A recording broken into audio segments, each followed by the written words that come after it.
actualité toile bi nga xamante ni réew mi ñu ngi ci rumandaat sa jarbaat Anta Babacar Ngom interpellé Diomaye pour la dissolution de l'Assemblée nationale.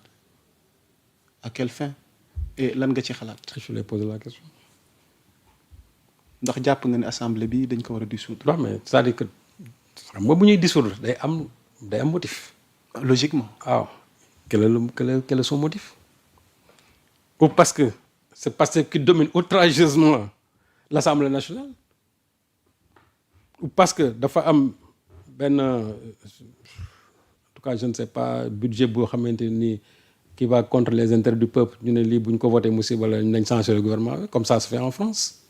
man j'aurais compris ñu taxaw ñu ne budget bi day moom musiba la ku ko voté tu votes contre le peuple dañ censurer gouvernement bi wutaat beneen assemblée tegaat beneen budget bu bees loolu mënoon naa ànd ci loolu. mais daf mel ne gisul rupture. assemblée bi dëppoowul ak assemblée. waaw mais c'est-à-dire moom rupture par rapport à quoi parce que la fi xewoon xewatu fi. c'est vrai qu'il y a eu des choses qui sont passées à l'Assemblée que man rafetlu ma ko c'est l'histoire des véhicules loolu moom j'ai ma position là-dessus. ah bon l'histoire des véhicules non je suis pas du tout d'accord sur l'achat des véhicules. je l'ai toujours soutenu. ah parce que certains ont décrié. Sonko quand il était dans l'opposition il avait toujours décrié ça. dara mënu fi changer. et là je dis que man pour man jàpp naa ne El Malick dafa def erreur. El Malick dafa def erreur. pour non man. par rapport ak véhicule bind naa ko man je l'ai écrit dans Yoor Yoor. man jàpp naa ne El Malick dafa def erreur. il ne devait pas acheter ces véhicules. Quel que soit lu ñu mun wax. on peut faire des exceptions parce que souvent on nous dit que y a des ñoo xam ne seen mobilité c'est réduit. ok on peut faire des exceptions pour ñooñu. mais acheter vraiment des véhicules yoo xam ne qui coûtent plus de 50 millions au moment où on a mis en place un programme de redressement économique et social. mais bu ñu programme de redressement ça signifie que il faut quand même serrer la ceinture noonu la ko Sonko waxee. il faut qu'il y ait résilience. waaw il faut mu am résilience. exactement résilience nag suy am aussi assemblée nationale bi nga xam ne ñoom ñoo war a voter presque boobu noonu programme de redressement boobu mais assemblée boobu mënoo yow di voter loolu ba pare te yow ci sa comportement ngay def lu waroog li presse bi di laaj. parce que presse bi moom dañu ne serrage c'est-à-dire de ceinture. yéen ngeen ñëw ngeen ne déedéet du fi am. loolu man jàpp naa ne erreur la parce que acheter des véhicules à 54 millions même su fekkante ne dañ ne woy mooy 900 000 yi nga xam ne moom la ci Macky tegoon même loolu c'est des choses qu'il faut réformer à l'Assemblée nationale. boo ñëwee dans une institution pareille. même suñu ne tey assemblée parce que dégg naa El Malick mu ne woy c'est avec les fonds de l'Assemblée même assemblée bi xaalis bu mu mën a am ci budget Sénégal la jógee. gafaka askan bi fi la jógee ça veut dire que c'est des fonds yoo xam ne mën nañ ko réorienter éponger la dette des députés yi nga xamante ne ñoom ñoo demoon lem ci banques yi aussi pour man loolu jàpp naa ne erreur la même su fekkee ne dañ ñëw ñu ne ñoom dañu dissoudre assemblée nationale bi waaw mais loolu ñoom xam nañ ko que dans une assemblée nationale mën nañ ko dissoudre à tout moment kii dem di leb mën na jàpp ne mu ne man de maa ngi leb mais suñu dissoudre assemblée bu subaa nan laay def il n'a qu'à prendre ses responsabilités. mais yéen ñi nga xam ne yéen a ko dissoudre yéen amu leen ci benn responsabilité parce que loolu dafa mel ni waa Pastef ñoo am responsabilité bañ ko dissoudre donc ñoom ñoo leen ko war a fayal déedéet waruñu ko fay ñoom ñoo ko leb ñoom nañ ko fayal seen bopp. parce que gis nga les gens ne vont pas à l'Assemblée nationale pour am fa xaalis les gens sont allés là-bas pour di contrôler le gouvernement bi pour di saytu li nga xam ne di voter loi yi mais demuñu fa pour remplir seeni poche demuñu fa aussi pour nekk dans un confort. France ñoo ñu gën développé mais en France il y a pas de véhicule pour les députés ils ont un parc à l'Assemblée nationale bu fekkente ne dafa am député yi dafa am déplacement bu ñu war a def dans le cadre bien sûr des travaux parlementaires ñu jël les véhicules de l'Assemblée nationale su fekkente ne oto yi jeex na il faut appel à des parcs ñoo xam ne dañu yore dañuy louer oto ñu louer oto yi au nom de l'Assemblée nationale ñi nga xam ne dañu war a dugg ci train yi RER ñu ci war a dugg ñu dugg ci mais loolu lépp c'est l'Assemblée qui prend ça en charge loolu xel mën na ko nangu. mais mënoo jël avec le peu de temps bi nga xam ne moom la nit ñi di passer à l'Assemblée nationale nga jënd des véhicules de 54 millions ça c'est démentiel. il dit qu'il assume. pour balaa ñu terminer ci. waaw moom laa la wax c'est-à-dire que kaddu boobu voilà encore l'erreur de El Malick nañu bàyyi di wax je l'assume. parce que xam nga je l'assume xam nga mooy leen maa tey. mënoo toog ci askan bi nga nekk député nit ñi di la wax loo xamante ni ñoom li ñuy wax dafa am fu ñu ko teg nga bëgg a taxaw nga ne parce que je l'assume boobu man noonu laa ko mën tekkee que maa tey def ko. ok.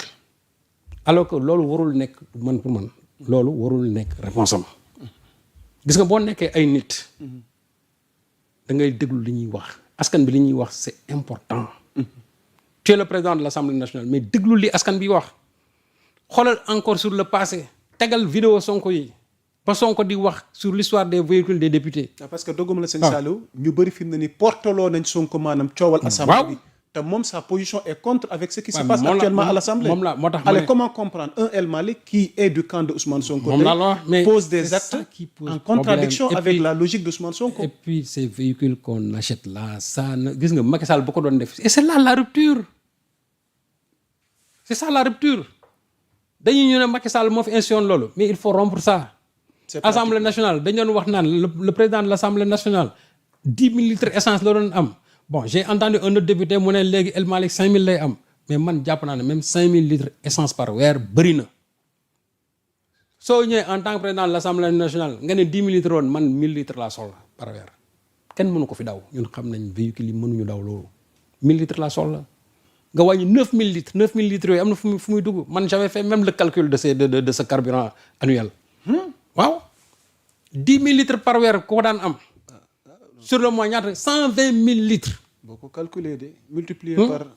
moo tax ma ne c'est-à-dire que dafa am loo xam ne ni il fallait que mu am ay réformes au niveau de l'Assemblée.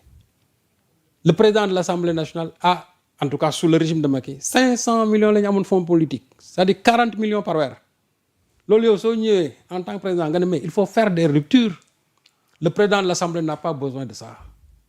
Il faut réduire ces fonds politiques mais soo ñëwee nga maintenir les mêmes privilèges en tout cas bon ci lu ma yëgul bokk parce que bu fekkee ne réduire nañ ko aussi man yëguma mais li ma jàpp que ne le système est maintenu ça signifie que il y a une continuité dans le système parlementaire alors que tey bu ñuy wax système je crois que dañ ko saytu à tous les niveaux que ça soit au niveau de l'exécutif maa ngi ko doon wax léegi dans le judiciaire mais il faut aussi qu'on en parle au niveau même parlementaire. La deuxième institution. waaw mu noonu.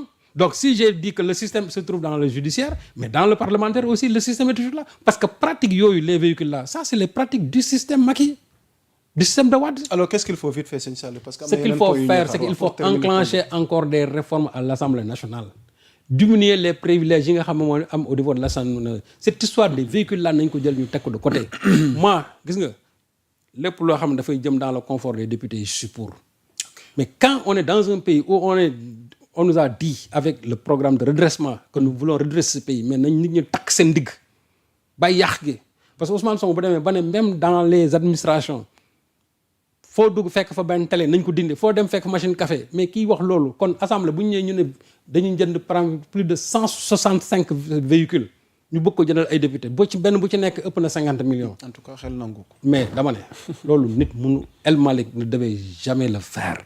man loolu c'est ma position d'hier c'est ma position d'aujourd'hui man loolu laa gëm c'est ma position d'aujourd'hui su fekkente ne nag y a des compatriotes parlementaires yoo xam ne ni ils ont une mobilité réduite ñooñu exceptionnellement on peut leur acheter des véhicules et fii la majeure partie des xam nga ne les gens qui viennent de loin mais ñu ci bari mais députés yi la majeure partie yëpp ñu ngi fii Dakar tey bu ñu jëloon tey ñu ci bari entre Dakar Thiès gii fii député yi fii la ñu nekk dafa sori. am nañ sax hôtel. waaw mu noonu donc il faut qu'on réduise vraiment c'est-à-dire que xaalis bi au niveau bi ñuy yàq au niveau de l'Assemblée nationale. jërëjëf sëñ même su fekkee ne assemblée bi tey c'est une assemblée balèze ñoom dañu am xaalis. xaalis boobu am na feneen foo xam mën na fa dugg ci askan bi. ñi ñuy jël di leen fayal seen bor yooyu assemblée amul droit fayal bor kenn. ku ci nekk bor bool lépp yaa koy fayal sa bopp. Quand on est à l'Assemblée nationale député saura leen ne chaque jour on peut dissoudre le Parlement bu fekkee ne on est dans les délais bien sûr réglementaires mais nag bëgg a ñëw daal joxe ay kii. fayal kii et cetera non ça ne marche pas comme ça et loolu mooy indi yi ngay gis ni biir Pastef que des députés de Pastef nit ñi nekk seen biir ñuy waxante seen biir et loolu aussi ça renvoie à ça donne une mauvaise image même du Pastef. Parce que actuellement les députés de Pastef ñoo seen bopp ñu ngi rayante ci seen biir ci loolu. parce que. waaw foofu lay enchaîner. Serigne Saliou Gueye lan moo xew actuellement biir Pastef parce que ñi bokk benn mbalk dem bee joxoñante ñii naan ñenn ñi du lii lañ diggante woon. tey ñii li ñuy doxale sa Waly Diouf Bodian def poste bind daas fanaanal par rapport à quoi par rapport à Pastef li fa xew par rapport ak réew mi qu'est-ce qui se passe réellement Serigne Saliou Gueye vite fait. non xam nga au sein de Pastef d'abord il y a un problème de communication qui se pose. Pastef j'ai l'impression que seen instances yi les instances quand même ne fonctionnent plus. Il faut que nit ñi bàyyi que lépp ça tourne autour de Sonko. Sonko lui c'est l'âme du Pastef. Mais cela veut dire que aussi que les autres que branches yi dañu war c'est-à-dire que bu nekkee ci bopp bi branches yi dañu war a fonctionner. Les structures doivent fonctionner, les gens doivent se réunir, les gens doivent parler.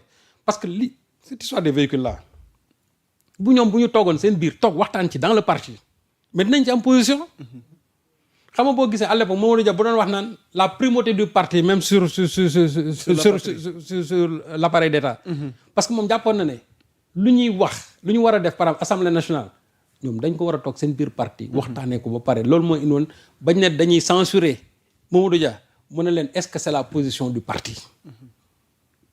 ay député mënuñu tëb a tëb te parti bi tooguñu waxtaan donc parti bi bu ñu toogoon ñoom seen biir seen i kuréel ñu ne cette histoire des véhicules là di nga dégg bu boobaa di nga am une multitude d'opinions. su boobaa yéen ngeen jël benn ki ngeen tranché yow au niveau de l'Assemblée soo ñëwee en tant que président mais nga gën nga wax la position du parti par rapport à ça.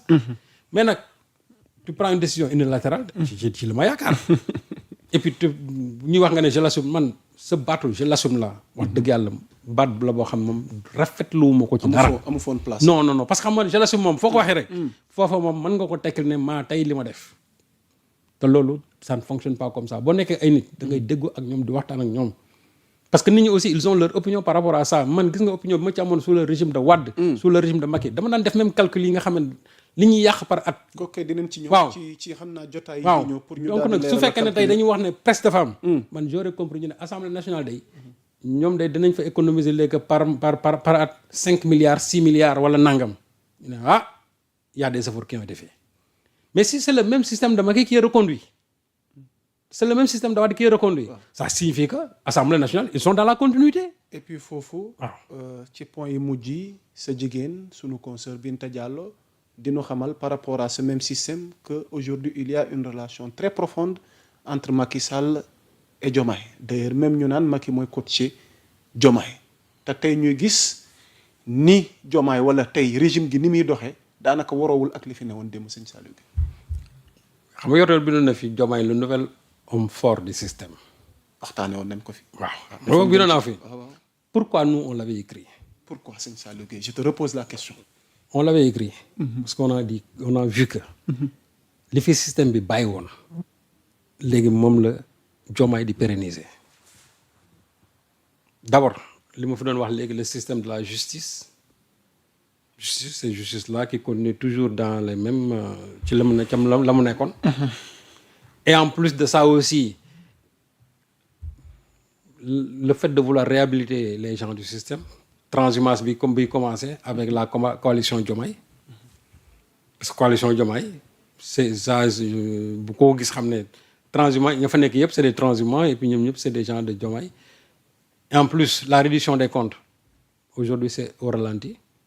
Alors qu'est-ce qu'on nous avait dit pendant la révolution que ne bu ñu ñëwee ñëpp ñu nga xamante ne dañoo amal dërëm nguur gi danañ ko fay jusqu'au dernier centime ce qui n'est plus le cas aujourd'hui.